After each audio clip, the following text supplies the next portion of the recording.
মাথা মাসা করো, পা ধুয়ে নাও টাকনো পর্যন্ত।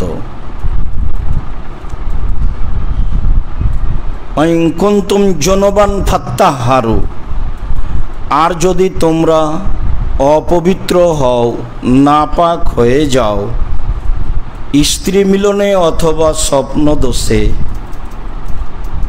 তাহলে তোমরা পবিত্রতা অর্জন করো। ফাত্তাহহারু। ওয়াইন কুনতুম মারাদা, আর যদি তোমরা অসুস্থ হও, আও আলা সাফারিন, অথবা তোমরা সফরে থাকো, আও যা আহাদুম মিনকুম মিনাল গায়েত, অথবা তোমরা প্রাকৃতিক প্রয়োজন পেশাব পায়খানার কাজ সেরে আসো, আও লামাস্তুমুন নিসা, বা তোমরা স্ত্রী সহবাস করো, ফালাম তাজিদু মাআন, এইসব কিছুর পরে যদি পানি না পাও, ফাতায়াম্মামু সাঈদান তাইয়্যিবা, তখন তোমরা পাক পবিত্র মাটি দিয়ে তায়াম্মম করো। তা কিভাবে? ফামসাহু রুউসাকুম ওয়া আইদিকুম মিনহু, আর তা হচ্ছে মুখ মাসা করো আর হাত কবজি দয়। আল্লাহ তাআলা এখানে যা উল্লেখ করেছেন তাতে মানুষ ওজুর এবং তায়াম্মামের পূর্ণ বিবরণ পাবে না। রাসূল সাল্লাল্লাহু আলাইহি সাল্লাম আয়াতকে সামনে রেখে যা বলেছেন তাতে ওজুর পূর্ণ নিয়ম, তায়াম্মুম আর মোজা মাসা করার নিয়ম পাওয়া যাবে। তাতে বোঝা যাবে যে যারা বলছে যে আমরা হাদিস মানি না, কোরআন মানি, তারা সত্য সত্যই মুসলিম নয়, তাদের জীবিকা নির্বাহ রাসূল সাল্লাল্লাহু আলাইহি সাল্লামের পদ্ধতিতে হবে না। আর তারা হচ্ছে যারা রাসূলকে অস্বীকার করে, হাদিস না মেনে আল্লাহকে মানা যায় এ কথা ঠিক নয়। যেমনভাবে এখানে আল্লাহ বলেছেন তোমরা সলাতের ইচ্ছা পোষণ করলে ওযু করো, মুখ ধোও আর হাত ধোও কোনই পর্যন্ত। তা কিভাবে? মাথা মাসা করো আর পা ধোও, তো আর পরে ধুয়ে নেওয়ার শব্দ নেই, যার কারণে পৃথিবীর বহু মানুষ মনে করেছে যে মাথা মাসা করতে হবে এবং পাও মাসা করতে হবে, কেননা মাথার পরেই শব্দটা পায়ের এসেছে, যেহেতু ধুয়ে নেওয়ার কথা আগেই পার হয়ে গেছে। তারপরে মাসা করার আলোচনা এসেছে, মাসা থেকে নিয়ে বাকি সব ওযু মাসা দিয়ে হবে, ধোয়া লাগবে না। রাসূল সাল্লাল্লাহু আলাইহি সাল্লামের পদ্ধতি ছাড়া একজন মুসলিম মুসলিম থাকবে এই কথা মেনে নেওয়াও কুফরি। যারা মেনে নেবে তারাও মুসলমান নয়, তারাও কাফের। এ কথাই বলতে হবে যে রাসূলকে না মেনে, রাসূলকে স্বীকৃতি না দিয়ে একজন মানুষ মুসলমান থাকতে পারে না। সম্মানিত দিনী ভাই বোন, আমরা আজকের আলোচনায় প্রারম্ভের আলোচনা মোজার উপরে মাসিহ করা সম্পর্কে আলোচনা করি। শুরা ইবনে হানি রাদিয়াল্লাহু তাআলা আনহু বলেন, আমি একদা আলী ইবনে আবি তালেবকে জিজ্ঞাসা করলাম আলাল মাসিহ আলাল খুফাইন, দুই মোজার উপরে মাসিহ করা সম্পর্কে। তাতে তিনি বললেন, জাআলা রাসূলুল্লাহ সাল্লাল্লাহু আলাইহি সাল্লাম সালাসাতা আইয়ামিন ওয়া লায়ালিয়াহুন্না লিল মুসাফির, তিনি আল্লাহর নবী 3 দিন 3 রাত মোজা মাসিহ করা যাবে বলে ঘোষণা দিয়েছেন। ওয়া ইয়াওমান ওয়া লাইলা লিল মুকিম, আর যারা বাড়িতে থাকে তারা রাত দিন 24 ঘন্টা মোজার উপরে মাসাহ করতে পারে বলে তিনি উল্লেখ করেছেন। অত্র হাদিসে মুসাফিরের জন্য 3 দিন মোজা মাসে চলে আর মুকিমের জন্য 1 দিন, যা বুখারী মুসলিমের হাদিস দ্বারা প্রমাণিত হয়। লম্বা হাদিসের আংশিক আলোচনা।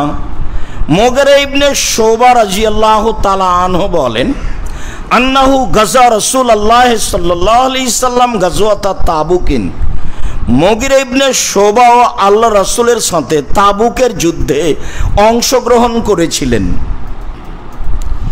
মুগিরা ইবনে শুবা বলেন, আমরা তাবুক যাওয়ার পথের ঘটনা বলি। তাতে তিনি বলেন, তাবাররাজা রাসূলুল্লাহ সাল্লাল্লাহু আলাইহি সাল্লাম কিবালা গায়তিন। চলার পথে আল্লাহর নবী পেশাব পায়খানার উদ্দেশ্যে আমাদের সাথ ছেড়ে একদিকে যাওয়া আরম্ভ করলেন। ফাহামালনা মাহু ইদাওয়াতান। তখন আমি একটা পানির পাত্র নিলাম তার সাথে, পিছে পিছে একটি পানির পাত্র নিয়ে চললাম।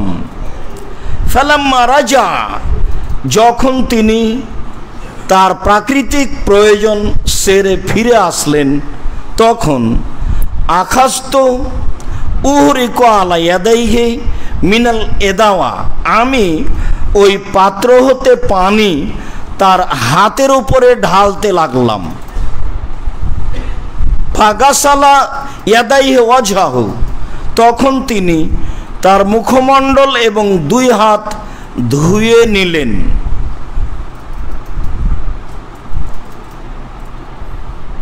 দুই হাত ধুয়ে নেওয়ার পরে ওয়াকানা আলাইহিল জুব্বা মিন সুফিন। তার গায়ে ছিল পশমের লম্বা জামা। ফাজালা ইয়াহসুরান জিরাইহি। তিনি তার হাতকে লম্বা জামা থেকে, শেরওয়ানি বলা যায়, লম্বা জামা থেকে বের করার চেষ্টা করলেন। ফাযাকা আলাইহি কুম্মুল জুব্বা। তাতে তার আস্তিন হাত সংকীর্ণ হয়ে গেল, তিনি বের করতে পারলেন না। ফাখরাজা ইয়াদাইহি মিনাল জুব্বা। এবার জামা থেকেই তিনি 2 হাত বের করে নিলেন, পুরো জামা থেকে, মানে জামাই খুলে ফেললেন।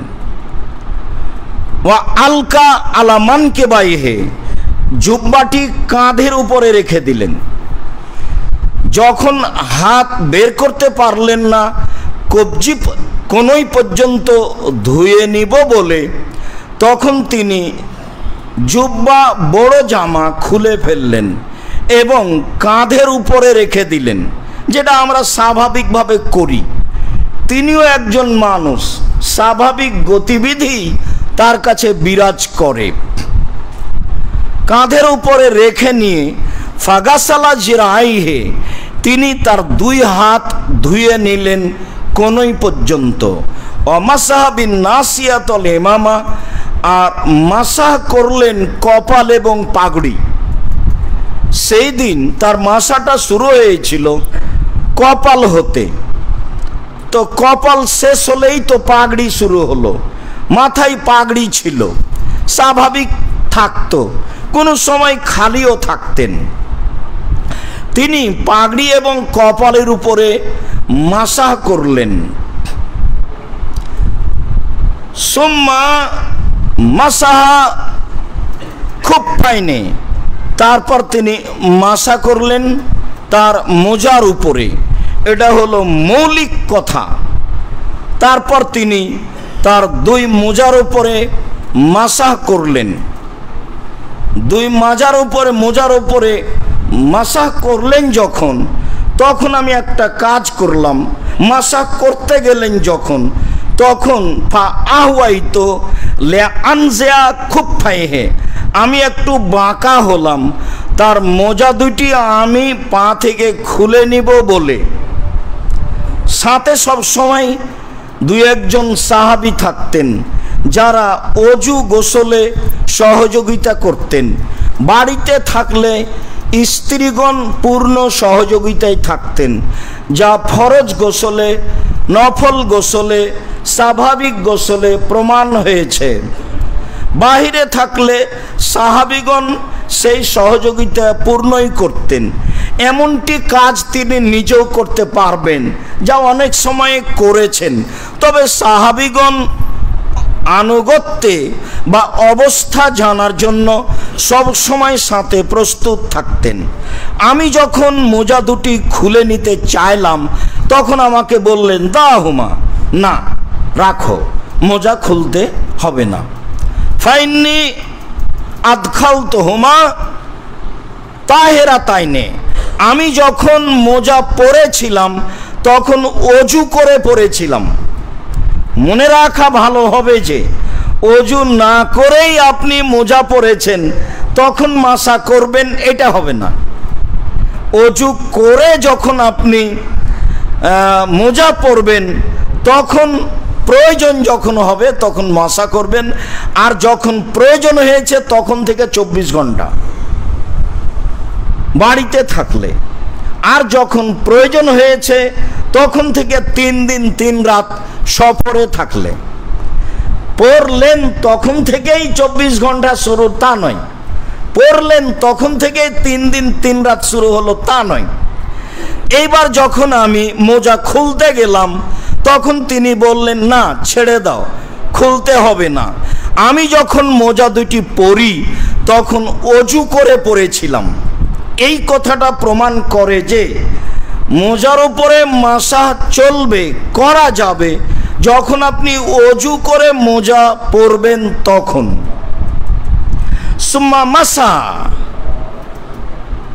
আলা খুফাইহে, তিনি এবার তার মোজার উপরে মাসা করে নিলেন। ফারাকেবা, পরের আলোচনা প্রয়োজন নেই, তবু এই হাদিসে এসেছে একটি গুরুত্বপূর্ণ কথা আছে। ফারাকেবা ওয়ারাকেবত, তিনি বাহনে উঠলেন, আমিও উঠলাম। ফানতাহাইনা ইলাল কওমে, তো আমরা যে আমাদের প্রাকৃতিক প্রয়োজনে পিছে পড়ে গেছি, এখন আমরা দ্রুত চলতে থাকলাম। চলতে চলতে আমরা সম্প্রদায়কে পেয়ে গেলাম। ফাকাত কামু ইলা সলাতে, দেখি তারা এক জায়গায় সলাতে দাঁড়িয়ে গেছে। ওয়াইসাল্লি বিহিম আব্দুর রহমান ইবনে আউফ, এবং একজন বিশিষ্ট সাহাবী আব্দুর রহমান ইবনে আউফ ইমামতি করছেন। ওয়ারাকা বিহিম রাকাতান, ইতিমধ্যে 1 রাকাত হয়ে গেছে। ফা আহাসাবিন নবী সাল্লাল্লাহু আলাইহি সাল্লাম, তো আব্দুর রহমান আউফ অনুভব করেছেন যে আল্লাহর নবী চলে এসেছেন। ফাজালা ইয়াতাখারু, তখন তিনি পিছে হটা আরম্ভ করলেন। তিনি তার ইমামতির স্থান ছেড়ে দিবেন মর্মে। ফাউমা ইলাইহে, আল্লাহ রাসূল তাকে মুখে বা হাতে ইশারা ইঙ্গিতে বললেন, তুমি স্থানে বহাল থাকো। ফাদরাকান নবী সাল্লাল্লাহু আলাইহি সাল্লাম ইহদার রাকাতাইনে, ঘটনাটি ছিল ফজরের সালাতে। তিনি 2 রাকাতের 1 রাকাত পেলেন। ফালাম্মা সাল্লামা, যখন আব্দুর রহমান আউফ সালাম ফিরলেন, ফাকামান নবী সাল্লাল্লাহু আলাইহি ওয়াসাল্লাম কুমতু মাহু, আল্লাহ রাসূল দাঁড়ালেন, আমিও দাঁড়ালাম।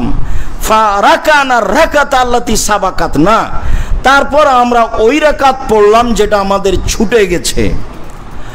অত্র বুখারী মুসলিমের আংশিক লম্বা বিবরণে বোঝা যায় যে অজু করে মোজা পরতে হবে, আর প্রয়োজন যখন হবে মাসা করার তখন থেকে সময় আরম্ভ হবে।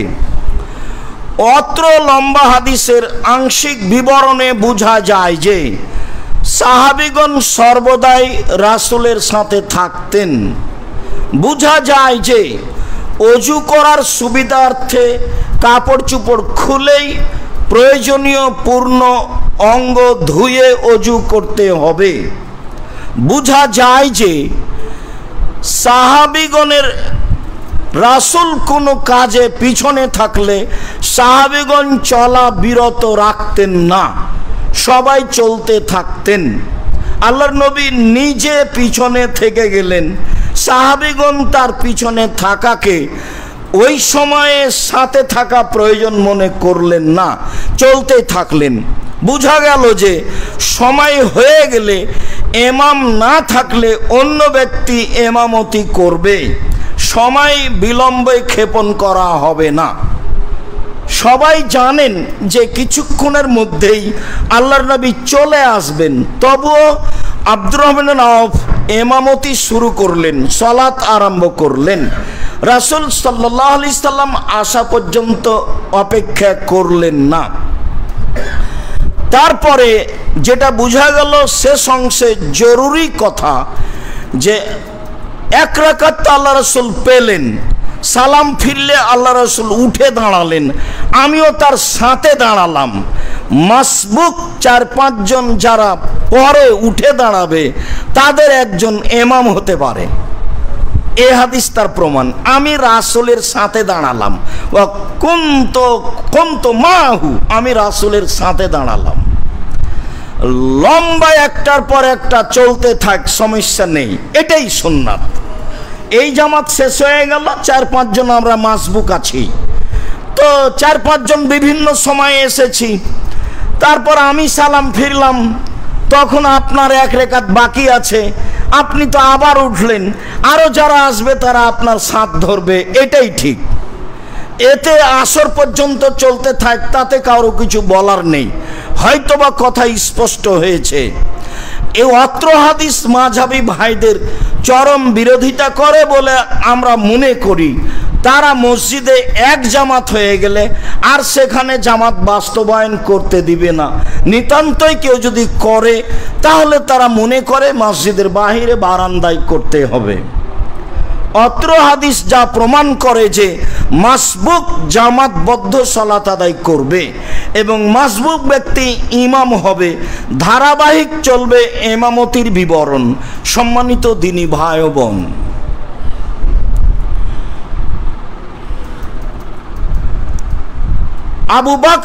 আবু বকর রাদিয়াল্লাহু তাআলা আনহু বলেন, কুন্না ফি সাফারিন, আমরা একদা সফরে ছিলাম। তিনি বলেন, রাখাসা লানা রাসূলুল্লাহ সাল্লাল্লাহু আলাইহি সাল্লাম সালাসাতা আইয়ামিন লিল মুসাফির ওয়া ইয়াওমান ওয়া লাইলা লিল মুকিম।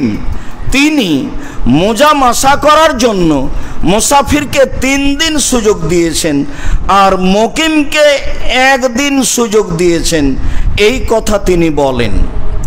এই কথা বলার পরে তিনি বলেন যে মোজা মাসা করবে 3 দিন 3 রাত।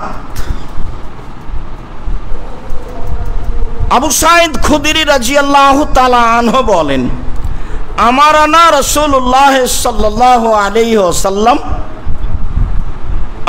ইয়ামসাহা সালাসাতা আইয়ামিন ওয়া লায়ালিয়াহুন্না।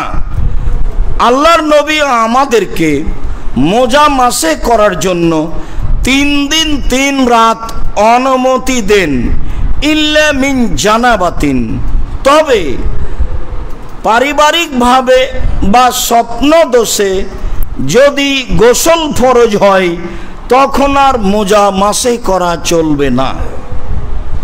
ইল্লা মিন বাউলিন আও গায়েতিন আও নমিন, কখন মোজা মাসা করা যাবে?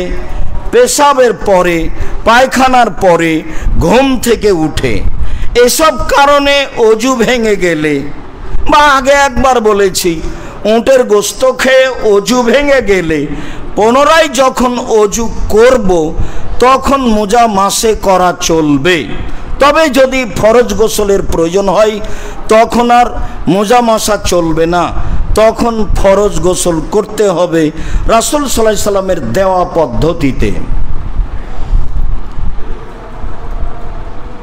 সাফওয়ান ইবনে আসাল রাদিয়াল্লাহু তাআলা আনহু বলেন, রাসূল সাল্লাল্লাহু আলাইহি ওয়াসাল্লামকে আমি দেখেছি ইয়ামসাহু আলা জাহিরে খুফাইনে, আল্লাহর নবী তার মোজার উপর দিক মাসা করতেন। মুগিরা ইবনে শুবা রাদিয়াল্লাহু তাআলা আনহু বলেন, তাওয়াজ্জা রাসূলুল্লাহ সাল্লাল্লাহু আলাইহি সাল্লাম ওয়া মাসা আলাল জাওরাবাইনে ওয়া নাআলাইনে, আল্লাহর নবী ওযু করলেন আর মোজা, কাপড়ের মোজাতে মাসাহ করলেন এবং জুতার উপরে মাসাহ করলেন। সম্মানিত দিনী ভাই বোন, আমরা একটি জরুরি কথা এখানে বলতে চাই যে আমরা কোনোদিনই এমনভাবে পৃথক করে বিবরণ পেশ করিনি। মোজা চামড়ার হোক, মোজা কাপড়ের হোক, মোজা মোটা কাপড়ের হোক, মোজা চিকন কাপড়ের হোক, পৃথক করা বিষয়টি আমরা কোনোদিন উল্লেখ করিনি।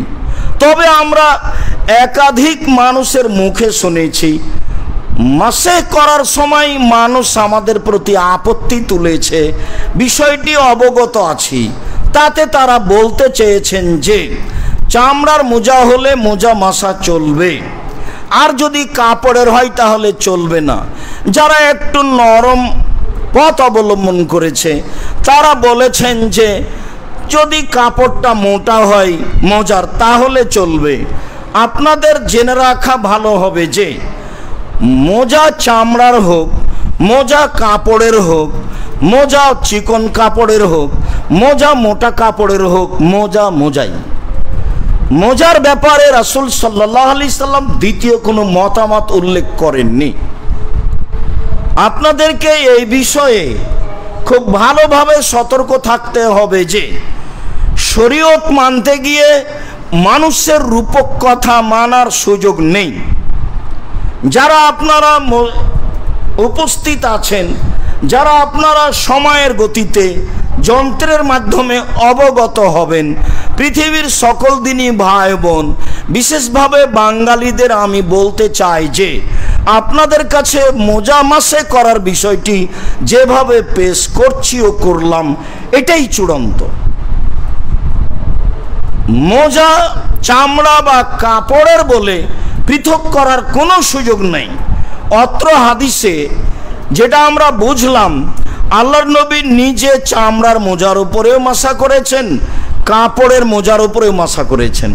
আমি আর আপনি চিকন সরু পাতলা এত কিছু বলার কেন প্রয়োজন মনে করছি? বাস মোজা মোজাই। মুসাফিরের জন্য 3 দিন 3 রাত, আর মুকিমের জন্য 1 দিন 1 রাত। উল্লেখ্য যে অজু করে মোজা পরতে হবে। উল্লেখ্য যে যখন অজু ভেঙে যাবে তখন আপনি মোজা মাসে করবেন, তখন থেকে আপনার শুরু হলো 3 দিন 3 রাত, তখন থেকে শুরু হলো আপনার জন্য 24 ঘন্টা। বিষয়টি বুঝে আমল করার চেষ্টা করব। আল্লাহ তৌফিক দান করো। আল্লাহুম্মা আমিন। আল্লাহুম্মা সাল্লি আলাইহি আল্লাহুম্মা বারিক।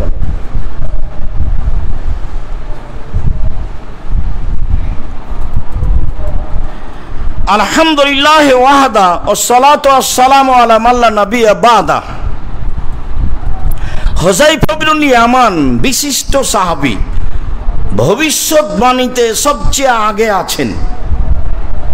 ভবিষ্যৎবাণী সম্পর্কে যা রাসূল বলেছেন তা প্রায় সবই হুযায়ফা ইবনে ইয়ামান থেকে বর্ণিত আছে।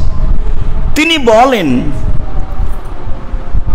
রাসূল সাল্লাল্লাহু আলাইহি সাল্লাম বলেছেন, যইলা লানা বিসালাসিন আই ফুজ্জালনা আলা নাস বিসালাসিন। সারা পৃথিবীর মানুষের উপরে 3টে বিষয়ে আল্লাহ আমাদেরকে মর্যাদা দিয়েছেন। এমন সুযোগটা অতীতের কোনো মানুষকে দেওয়া হয়নি, যা শুধু আমাদেরকে দেওয়া হয়েছে। তার একটা হলো এই সফুফোনা, জয়লাত সফুফোনা কা সফুবিল মালাইকাতে। আমরা যখন সলাতে দাঁড়াই, আমাদের দাঁড়ানোটাকে আল্লাহর নবী বলেছেন এটা হলো ফেরেশতাদের দাঁড়ানোর মতো। যার কারণে তিনি কাতারের ব্যাপারে এত সতর্ক। গত জুমাতেই মনে হয় বলছিলাম, রাসূল সাল্লাল্লাহু আলাইহি সাল্লাম 23 বছর জীবনে কোনো একদিন কোনো এক ওয়াক্ত মুসল্লির দিকে মুখ না করে কাতার সোজা করুন এই কথা না বলে সালাত শুরু করেছেন, তার প্রমাণ কেউ পেশ করতে পারবে। দীর্ঘদিন থেকে বলে আসছি, ভাবাই যাবে না যে কোনোদিন করেছেন, পাওয়া তো বহু দূরের কথা। এরপরেও আমাদের প্রায় মসজিদেই কাদকামাতি সলা বললেই উনি বেশ পাগড়ি পেঁচাচ্ছেন, আল্লাহ আকবর বলে ফেলছেন, ঘুরেও কোনোদিন মুসল্লির দিকে দেখেন না। কাতার সোজা করুন এই কথা বলেন না। আল্লাহর নবী শুধু বলেননি যে কাতার সোজা করুন, বলেছেন কাতার সোজা না হলে তোমাদের অন্তরে পরস্পরে বিরোধী মতবিরোধ আসবে। শুধু তাই বলেননি, তিনি বলেছেন মান সাদ্দা ফুরজাতান বানাল্লাহু লাহু বাইতান ফিল জান্নাহ, কেউ যদি কাতার সোজা করে তাহলে আল্লাহ তার জন্য জান্নাতে একটি ঘর বানাবেন। দেখেন আপনি উপদেশ বইটা পড়ে সলাতে সারিবদ্ধ হয়ে দাঁড়ানো, এই হাদিসটা দেওয়া আছে। ফাজাইলে আমল বইয়ে যত জাল জয়ীফ হাদিস আছে, তো এই হাদিসটা ভুলে গিয়েও একটা সহি হাদিস দিয়ে দেওয়া যেত ফজিলতের। কত ফজিলত! ফাজালে আমল মানেই তো ফজিলতের আমল। এই করো এই ফজিলত, এই করো এই ফজিলত, এই করো এই ফজিলত। তো এটাও তো অনেক ফজিলত যে মান সাদ্দা ফুরজাতান বানাল্লাহু লাহু বাইতান ফিল জান্নাহ, কেউ যদি কাতার সোজা করে মিল করে দাঁড়ায়, ফাঁকা বন্ধ করে, তাহলে আল্লাহ তার জন্য জান্নাতে ঘর বানাবেন। এই হাদিস আপনি পাবেন না। এই হাদিস চলন্ত নীতির উল্টা। চলন্ত নীতি হলো পায়ের সাথে পা লাগানোই তো বেয়াদবি। তাহলে ফাঁকা বন্ধ করলে জান্নাত পাওয়া যাবে, এ হাদিস পেশ করলে জনগণ তো উল্টিয়ে ধরবে। সম্মানিত দিনী ভাই বোন, বলছিলাম রাসূল সাল্লাল্লাহু আলাইহি সাল্লাম বললেন আমাদেরকে তিনটি বিষয়ে পৃথিবীর সকল মানুষের উপরে প্রাধান্য দেওয়া হয়েছে। তার একটি হচ্ছে আমাদের সারিবদ্ধ হয়ে সলাতে দাঁড়ানোকে ফেরেশতাদের দাঁড়ানোর মতো বলা হয়েছে। 2, মসজিদান, আমাদের জন্য সারা পৃথিবীকে মসজিদ করে দেওয়া হয়েছে। যখন যেখানে সময় হবে সালাত আদায় করেন, মাঠে ঘাটে যেখানে মসজিদ পাচ্ছেন মসজিদে করেন, জামাতবদ্ধ করেন। কিন্তু এরকম আলোচনা আগে ছিল না, এরকম সুযোগ আগে ছিল না। তাদেরকে সলাতের জায়গাতেই সলাত আদায় করতে হতো। এই সুবিধা আল্লাহ আমাদের দিয়েছেন। এই কথা মুহাম্মদ সাল্লাল্লাহু আলাইহি সাল্লাম বলেন যে সারা পৃথিবী মসজিদ, যেখানে সহজ হয় সেখানে সলাত আদায় করেন। আর সারা পৃথিবীর মাটিকে আমাদের জন্য অজু হিসাবে ঘোষণা দিয়েছেন, অজুর মাধ্যম হিসাবে ঘোষণা দিয়েছেন। পানি নাই বাস মাটি, পানি নেই বাস মাটি।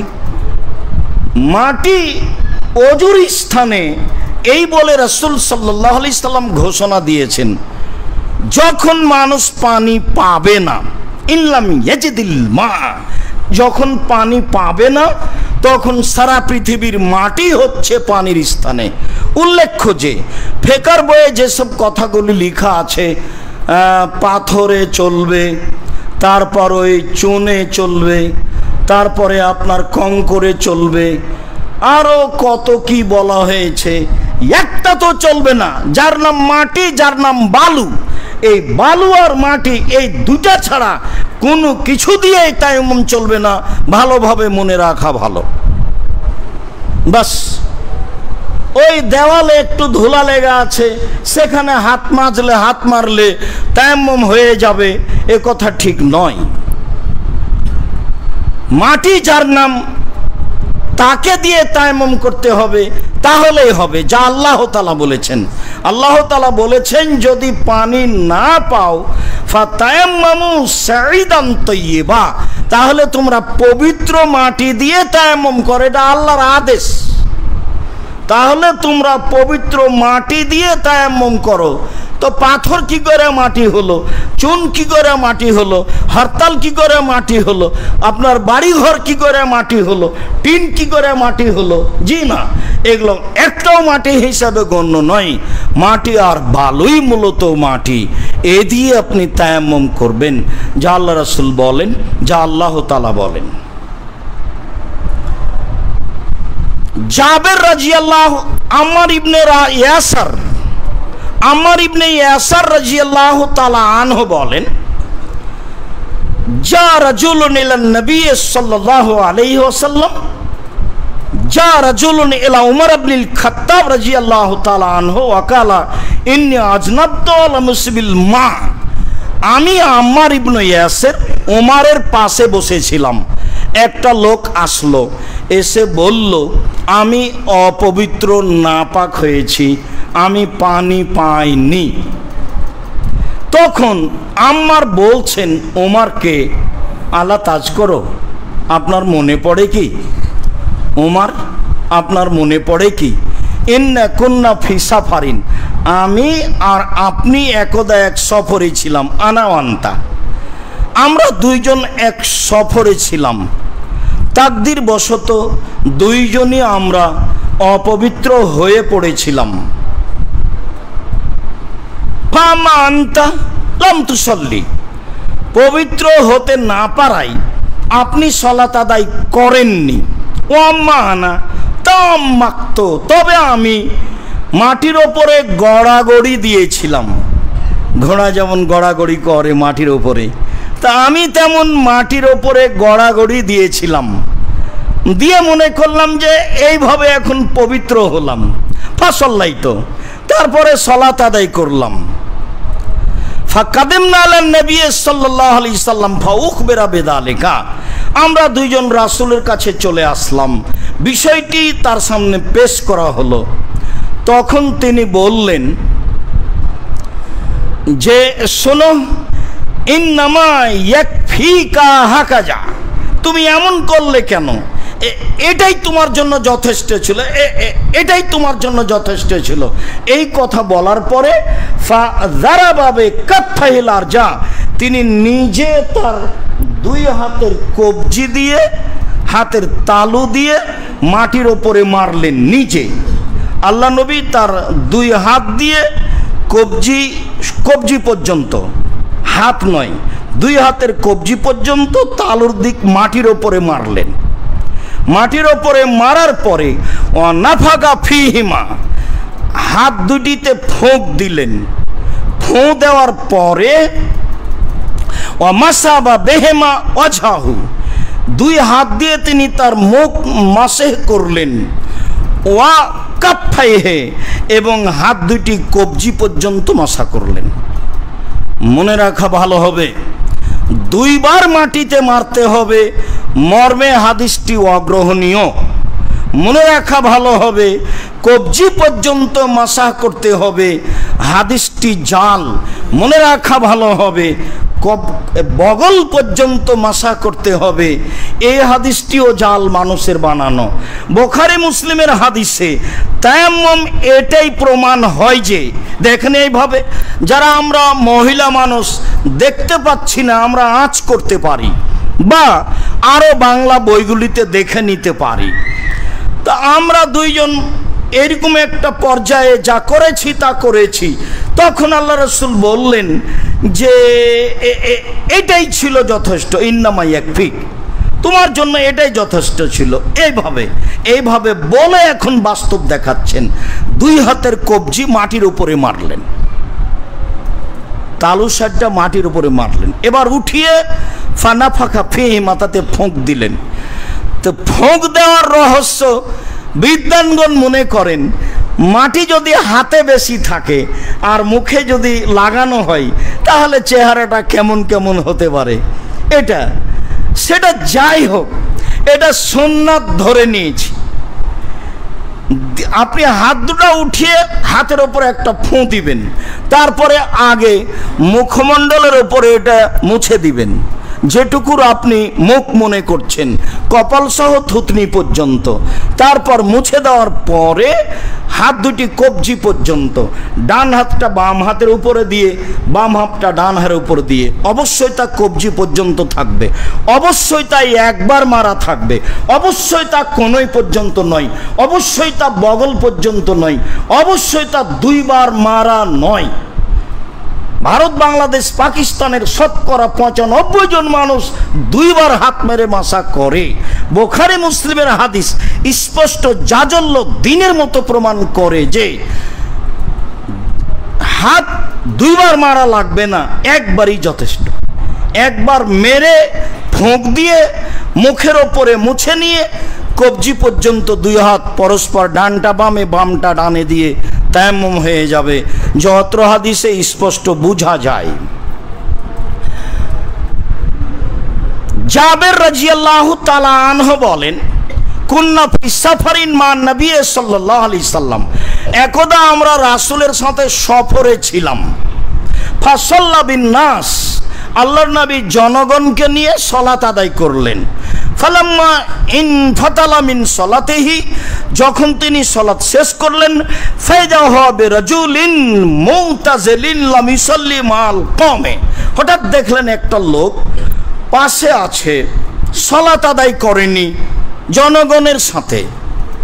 তো আল্লাহ রাসূল তাকে বললেন, ইয়া ফলানা, হে অপরিচিত অমুক ব্যক্তি, মা মানাকান তুসাল্লি মাল কওমে, তোমাকে কে বাধা দিল, তুমি আমাদের সাথে সালাত আদায় করলে না কেন? তখন লোকটি বলল, ইন্নি আসাবত জানাবাতান, আমি অপবিত্র নাপাক, ওয়ালাল মা, আমি পানি পাইনি।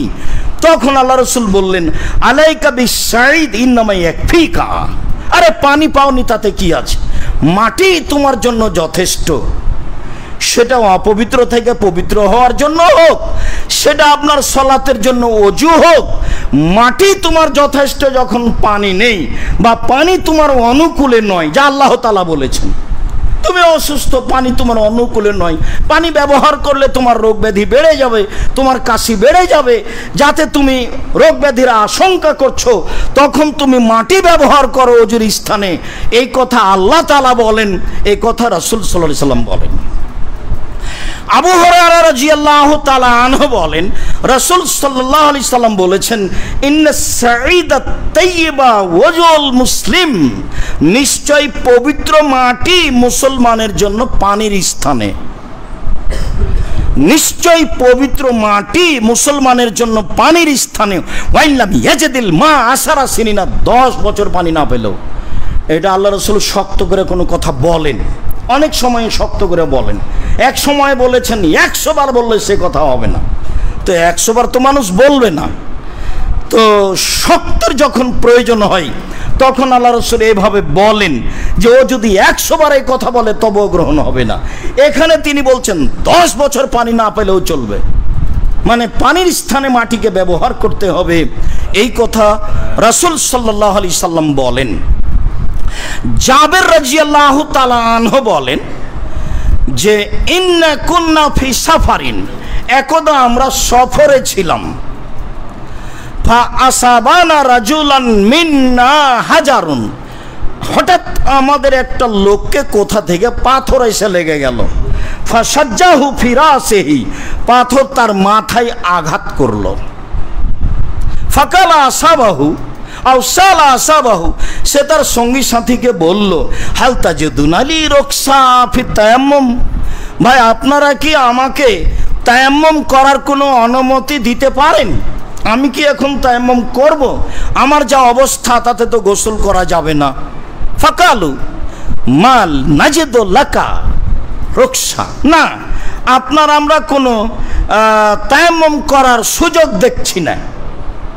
আনতা তাকদির আলাল মা, আপনি তো পানি দিয়ে গোসল করতে সক্ষম, পানি দিয়ে ওযু করতে সক্ষম।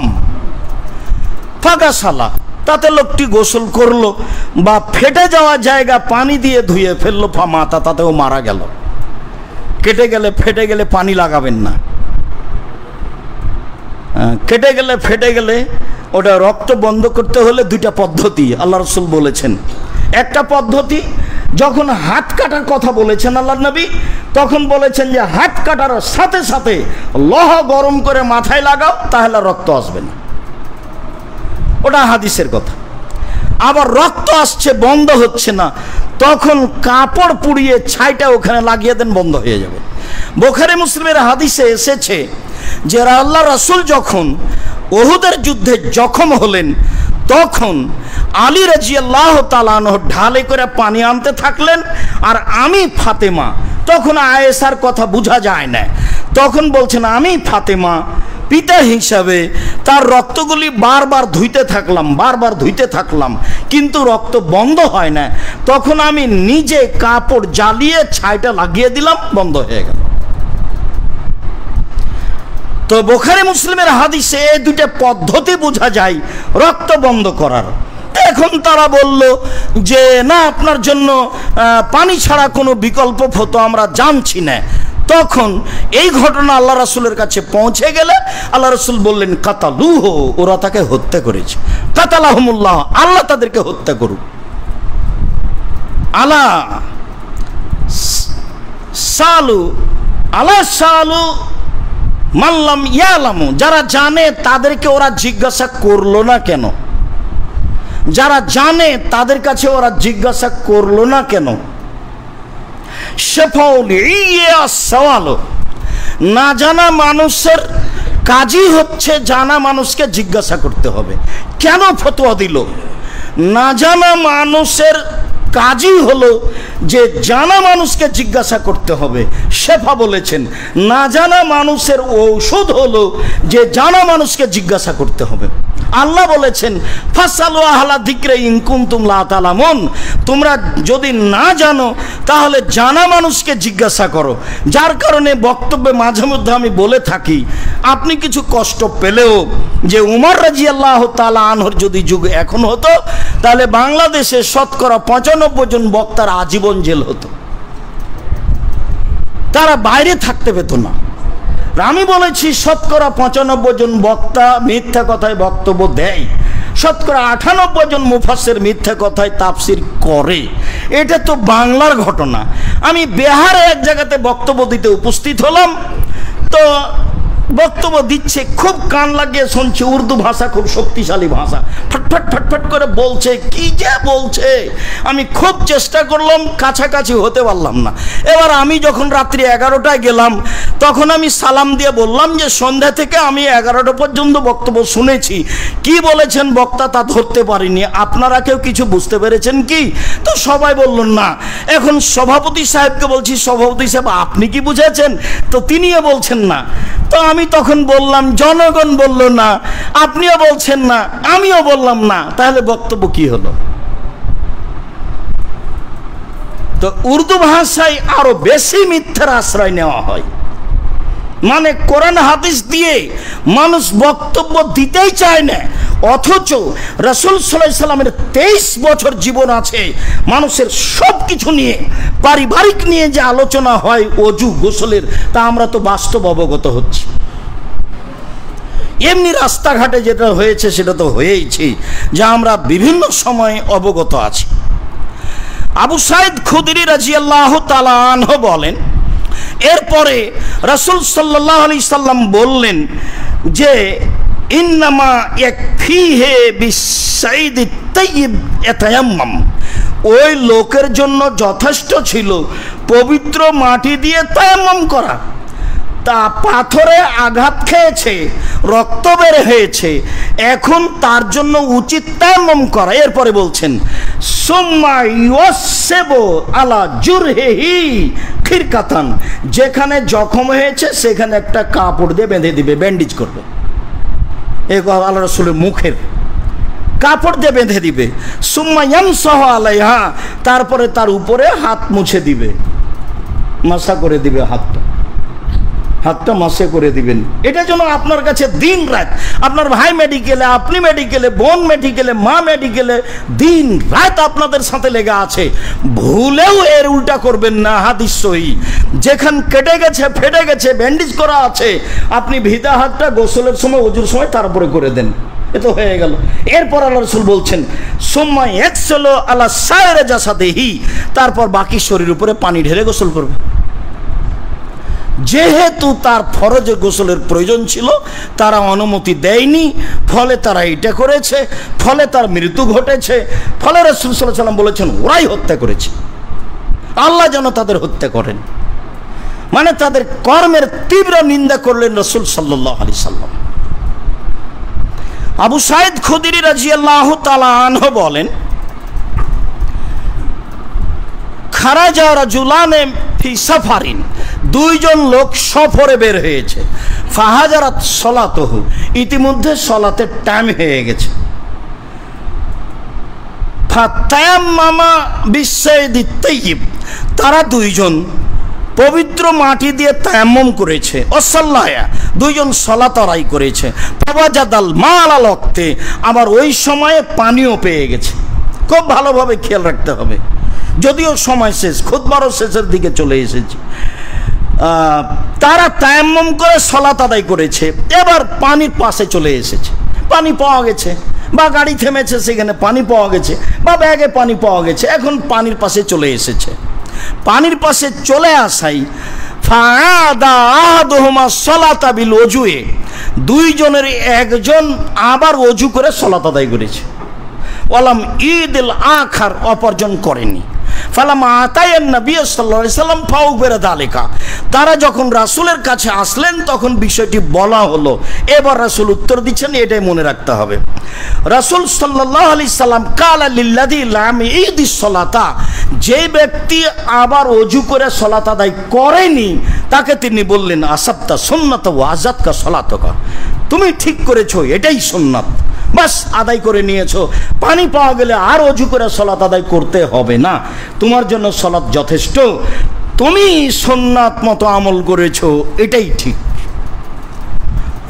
ওয়াকালা লিল আখার আল্লাযী ইউদিস সালাতা, আর যে পুনরায় সালাত আদায় করেছে ওযু করে, তাকে তেমন কিছু বলে অপমান করলেন না, বললেন যে ওয়ালাকাল আজর মারাতাইন, তুমি ডবল নেকি পাবা। মানে সে নাই, ঝগড়াঝাটি নেই,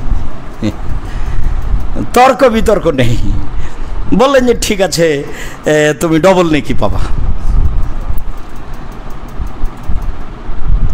খুতবার শেষে ওইখানে একটা কথা ছেড়ে এসেছি, মুজামাসাতে আলী রাদিয়াল্লাহু তাআলা আনহু বলেন, লাউকানা দ্বীন বির রায়, যদি দিন ধর্ম মানুষের মতামতের উপরে, সিদ্ধান্তের উপরে হতো, তাহলে লাকানা আল মাসু বিল আলা বিল মাসে মিন আলাহু আসফাল মিন আলাহু, তাহলে মোজামাসে পায়ের নিচের দিকেই হতো উপরের দিকের চেয়ে। যদি দিন ধর্ম মানুষের মতামতের উপরে হতো, মানুষের সিদ্ধান্তের উপরে হতো, মানুষের রুচি সম্মত হিসাবে হতো, তাহলে মোজামাসেটা ওপরের চেয়ে নিচে হতো। রাইতু রাসূলুল্লাহ সাল্লাল্লাহু আলাইহি ওয়াসাল্লাম ইয়ামসাহু আলা জাহিরে কুফাইহি, আমি আল্লাহ রাসূলকে দেখেছি তিনি তার মোজার উপর দিক মাসা করলেন। দুই হাত দিয়ে দুই পা মোজা মাসা করেন, সমস্যা নেই। এক হাত দিয়ে আপনি দুইটা মোজা মাসা করেন, আগেরটা ডান করে নিয়ে পরেরটা বামটা করলেন, এক হাত দিয়ে কোনো সমস্যা নেই। যেহেতু তায়াম্মুমে দুই হাত ব্যবহার হলো, কাজে মাসাতে আপনি দুই হাত ব্যবহার করবেন, সমস্যা নেই। এক হাত দিয়ে করেন, কোনো সমস্যা নেই। মোজার যেমন কোনো পার্থক্য নেই, তেমনিভাবে দিন মানুষের সিদ্ধান্ত অনুযায়ী চলে না। এখন যদি কেউ বলে যে পায়ে পা দাঁড়িয়ে, পায়ে পা মিলিয়ে দাঁড়াতে কেমন কেমন লাগে, বা এটা বেয়াদবি বা কিছু, তাহলে তো সেটা তার ব্যক্তিগত ব্যাপার। রাসূল সাল্লাল্লাহু আলাইহি সাল্লামের পদ্ধতিকে সে পছন্দ করে না বলেই সে এটা বলতে পারে। যার কারণে আমি বলেছিলাম যে এখন থেকে না কিয়ামত পর্যন্ত আর কোনো দিন যদি মানুষ পাশাপাশি না দাঁড়ায়, 3 ফুট পর পরই দাঁড়ায়, কাবা ঘরে যদি আর কোনো দিন পাশাপাশি না দাঁড়ায়, তবু এটা শরীয়ত নয়। এইটা বাস্তবায়ন করতে হলে আবার রাসূল সাল্লাল্লাহু আলাইহি সাল্লামকে দুনিয়া আসতে হবে। যেহেতু তিনি আর কোনোদিন আসবেন না, কাজে এই সিদ্ধান্ত আর পরিবর্তনও হবে না। আশা যে তায়াম্মুমের বিষয়টি, আশা যে মোজা মাসে করার বিষয়টি আমাদের কাছে স্পষ্ট হয়েছে। যদি কোনো জায়গাতে অস্পষ্ট থাকে তাহলে আপনি সময়ের গতিতে বললে আপনাদের কাছে বিষয়টি আরও আপনার জন্য ভালো করে স্পষ্ট করা হবে বলে আমরা মনে করছি। সম্মানিত দিনী ভাই বোন, আমি আপনাদেরকে আন্তরিকভাবে অনুরোধ করতে চাই যে অবশ্যই এখানে জুমার সালাতে দাওয়া সেন্টারে উপস্থিত হওয়ার জন্য প্রাণপণে চেষ্টা করবেন, আপনি সহ, আপনার বন্ধু বান্ধব সহ।